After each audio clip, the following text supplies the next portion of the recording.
ನಮಸ್ಕಾರ ಸ್ನೇಹಿತರೆ. 1997ರ ಇತಿಹಾಸ ಮತ್ತೆ ಮರುಕಳಿಸುತ್ತಿದೆಯೇ? ಕರ್ನಾಟಕ ಸೇರಿ ಭಾರತದ ಮುಂಗಾರು ಮಳೆ ಪವಾಡ ನಡೆಯುವ ಸೂಚನೆ ಸಿಕ್ಕಿದೆಯೇ? ವಿಶ್ವ ಹವಾಮಾನ ಸಂಸ್ಥೆಯ ಹೊಸ ವರದಿ ಈಗ ಎಲ್ಲರ ಗಮನ ಸೆಳೆದಿದೆ. ಈಗ ನಾನು ಹೇಳಲಿರುವ ವಿಷಯವನ್ನು ಕೊನೆಯವರೆಗೂ ನೋಡಿ, ಏಕೆಂದರೆ ಈ ಒಂದು ಹವಾಮಾನ ಬದಲಾವಣೆ ಲಕ್ಷಾಂತರ ರೈತರ ಭವಿಷ್ಯವನ್ನೇ ಬದಲಾಯಿಸುವ ಶಕ್ತಿ ಹೊಂದಿದೆ. ಸ್ನೇಹಿತರೆ, ಕಳೆದ ಕೆಲವು ವಾರಗಳಿಂದ ದೇಶದ ಹಲವು ಭಾಗಗಳಲ್ಲಿ ಮಳೆಯ ಕೊರತೆ ಆತಂಕ ಹುಟ್ಟಿಸಿದೆ. ಕರ್ನಾಟಕದ ಅನೇಕ ಜಿಲ್ಲೆಗಳಲ್ಲೂ ರೈತರು ಆಕಾಶದತ್ತ ಕಣ್ಣೀರಿಟ್ಟು ಕಾಯುತ್ತಿದ್ದಾರೆ. ಕಾರಣ ಒಂದೇ, ಎಲ್ನಿನೋ. ಎಲ್ಲರೂ ಎಲ್ನಿನೋ ಬಂದರೆ ಮಳೆ ಕಡಿಮೆಯಾಗುತ್ತದೆ ಎಂದು ಕೇಳಿದ್ದೇವೆ. ಆದರೆ ಈ ಬಾರಿ ವಿಜ್ಞಾನಿಗಳು ಹೇಳುತ್ತಿರುವುದು ಸ್ವಲ್ಪ ವಿಭಿನ್ನವಾಗಿದೆ. ಮೊದಲು ಎಲ್ನಿನೋ ಎಂದರೇನು ಎನ್ನುವುದನ್ನು ಸರಳವಾಗಿ ಅರ್ಥ ಮಾಡಿಕೊಳ್ಳೋಣ.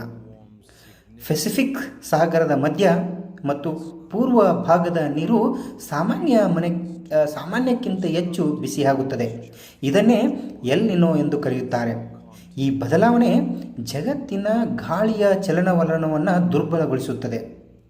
ಅದರ ಪರಿಣಾಮ ಭಾರತಕ್ಕೆ ತೇವಾಂಶ ತರುವ ಮುಂಗಾರು ಮೋಡಗಳು ಅದರ ಗಾಳಿ ಶಕ್ತಿ ಕಡಿಮೆಯಾಗುತ್ತಾ ಹೋಗುತ್ತದೆ. ಅದಕ್ಕಾಗಿಯೇ ಈ ವರ್ಷ ದೇಶದ ಹಲವೆಡೆ ಮಳೆ ಕೊರತೆ ಕಂಡುಬಂದಿದೆ. ಕೆಲವು ಪ್ರದೇಶಗಳಲ್ಲಿ ಪರಿಸ್ಥಿತಿ ಇನ್ನೂ ಗಂಭೀರವಾಗಿದೆ. ಆದರೆ ಇಲ್ಲಿಗೆ ಕತೆ ಸಂಪೂರ್ಣವಾಗಿ ತಿರುವು ಪಡೆಯುವ ಸೂಚನೆ ಸಿಕ್ಕಿದೆ. ವಿಶ್ವ ಹವಾಮಾನ ಸಂಸ್ಥೆ ಈಗ ಮತ್ತೊಂದು ದೊಡ್ಡ ಹವಾಮಾನ ಬೆಳವಣಿಗೆ ಬಗ್ಗೆ ಬೆಳಕು ಚೆಲ್ಲಿದೆ. ಅದೇ positive IOD, positive Indian open dipole. ಅಂದರೆ ಈ ಹೆಸರು ಸ್ವಲ್ಪ ಕಷ್ಟವಾಗಿರಬಹುದು, ಆದರೆ ಇದರ ಕೆಲಸ ತುಂಬ ಸರಳ. ಹಿಂದೂ ಮಹಾಸಾಗರದ ಪಶ್ಚಿಮ ಮತ್ತು ಪೂರ್ವ ಭಾಗದಲ್ಲಿ ನೀರಿನ ತಾಪಮಾನದಲ್ಲಿ ವ್ಯತ್ಯಾಸ ಉಂಟಾದಾಗ ಪಾಸಿಟಿವ್ IOD ರೂಪುಗೊಳ್ಳುತ್ತದೆ.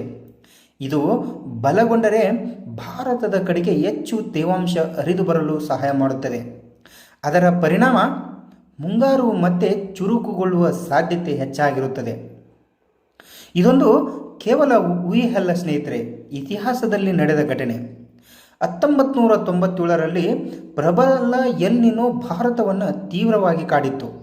ಆಗಲೂ ಈ ಮಳೆ ಕೊರತೆ ದೊಡ್ಡ ಚರ್ಚೆಯಾಗಿತ್ತು ಎನ್ನುವ ಸುದ್ದಿ ಇದೆ. ಆದರೆ ಅದರ ನಂತರ ದಿಢೀರ್ ಪಾಸಿಟಿವ್ ID ರೂಪುಗೊಂಡಿತು. ಆದರೆ ಅದರ ಪರಿಣಾಮ ಸೆಪ್ಟೆಂಬರ್ ತಿಂಗಳಲ್ಲಿ ದೇಶದ ಹಲವು ಭಾಗಗಳಲ್ಲಿ ಉತ್ತಮ ಮಳೆಯಾಯಿತು. ಕೊನೆಗೂ ಆ ವರ್ಷ ಮುಂಗಾರು ಸಾಮಾನ್ಯಕ್ಕಿಂತ ಸುಮಾರು 2% ಹೆಚ್ಚು ಮಳೆಯೊಂದಿಗೆ ಮುಕ್ತಾಯವಾದ ಉದಾಹರಣೆ ನಮ್ಮ ಮುಂದೆ ಇದೆ. ಹೀಗಾದರೆ ಈ ವರ್ಷವೂ ಅದೇ ರೀತಿಯ ಪವಾಡ ಸಂಭವಿಸಬಹುದೇ? ವಿಶ್ವ ಹವಾಮಾನ ಸಂಸ್ಥೆಯ ವರದಿ ಹೇಳುವುದು ಏನೆಂದರೆ, ಆಗಸ್ಟ್ ಮತ್ತು ಸೆಪ್ಟೆಂಬರ್ ತಿಂಗಳಲ್ಲಿ ಎಲ್ನಿನೋ ಇನ್ನಷ್ಟು ಬಲವಾಗುವ ಸಾಧ್ಯತೆ ಇದೆ. ಆದರೆ ಅದೇ ಪಾಸಿಟಿವ್ ಸಮಯದಲ್ಲಿ ಪಾಸಿಟಿವ್ IOD ಕೂಡ ರೂಪುಗೊಳ್ಳುವ ಸಾಧ್ಯತೆ ಇದೆ. ಈ ಎರಡೂ ಹವಾಮಾನ ವಿದ್ಯಮಾನಗಳ ನಡುವಿನ ಪೈಪೋಟಿ ಮುಂದಿನ ದಿನಗಳಲ್ಲಿ ಭಾರತದ ಮಳೆಯ ಭವಿಷ್ಯವನ್ನು ನಿರ್ಧರಿಸುತ್ತದೆ. ಒಂದು ಕಡೆ ಎಲ್ನಿನೋ ಮಳೆಯನ್ನು ಕಡಿಮೆ ಮಾಡಲು ಪ್ರಯತ್ನಿಸುತ್ತಿದ್ದರೆ, ಇನ್ನೊಂದು ಕಡೆ ಪಾಸಿಟಿವ್ IOD ಮಳೆಯನ್ನು ಹೆಚ್ಚಿಸಲು ಪ್ರಯತ್ನಿಸುತ್ತಿದೆ. ಹಾಗಾಗಿ ಮುಂದಿನ ಕೆಲವು ವಾರಗಳು ಅತ್ಯಂತ ಮಹತ್ವದ್ದಾಗಿದ್ದು, ಕರ್ನಾಟಕ ಸೇರಿದಂತೆ ದೇಶದ ಹಲವು ಭಾಗಗಳಿಗೆ ಇದು ಆಶಾ ಕಿರಣವಾಗುವ ಸಾಧ್ಯತೆಯನ್ನು ಸಂಪೂರ್ಣವಾಗಿ ತಳ್ಳಿ ಹಾಕುವಂತಿಲ್ಲ. ಆದರೆ ಒಂದು ವಿಷಯವನ್ನು ಸ್ಪಷ್ಟವಾಗಿ ನೆನಪಿಡಿ, ಪಾಸಿಟಿವ್ IOD ರೂಪುಗೊಳ್ಳುವ ಸಾಧ್ಯತೆ ಎಂಬುದನ್ನು ವಿಶ್ವ ಹವಾಮಾನ ಸಂಸ್ಥೆ ಉಲ್ಲೇಖ ಮಾಡಿದೆ.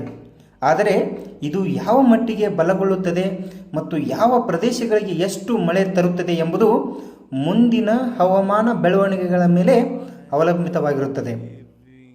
ಆದ್ದರಿಂದ ಮುಂದಿನ ದಿನಗಳಲ್ಲಿ ಬರುವ ಪ್ರತಿಯೊಂದು ಹವಾಮಾನ ಅಪ್ಡೇಟ್ಗಳಿಗೆ ಬಹಳ ಮಹತ್ವದ್ದಾಗಿದ್ದು, ಇಂತಹ ವೈಜ್ಞಾನಿಕ ಹವಾಮಾನ ವಿಶ್ಲೇಷಣೆಗಳು, ಕರ್ನಾಟಕದ ಮಳೆ ಅಪ್ಡೇಟ್ ಮತ್ತು ರೈತರಿಗೆ ಉಪಯುಕ್ತ ಮಾಹಿತಿಗಾಗಿ ನಮ್ಮ ಚಾನಲನ್ನು ಸಬ್ಸ್ಕ್ರೈಬ್ ಮಾಡಿ. ಈ ಮಾಹಿತಿ ನಿಮಗೆ ಉಪಯುಕ್ತ ಎನಿಸಿದರೆ ವಿಡಿಯೋಗೆ ಒಂದು ಲೈಕ್ ನೀಡಿ. ರೈತ ಸ್ನೇಹಿತರಿಗೆ ತಪ್ಪದೇ ಹಂಚಿಕೊಳ್ಳಿ ಸ್ನೇಹಿತರೆ. ಧನ್ಯವಾದಗಳು.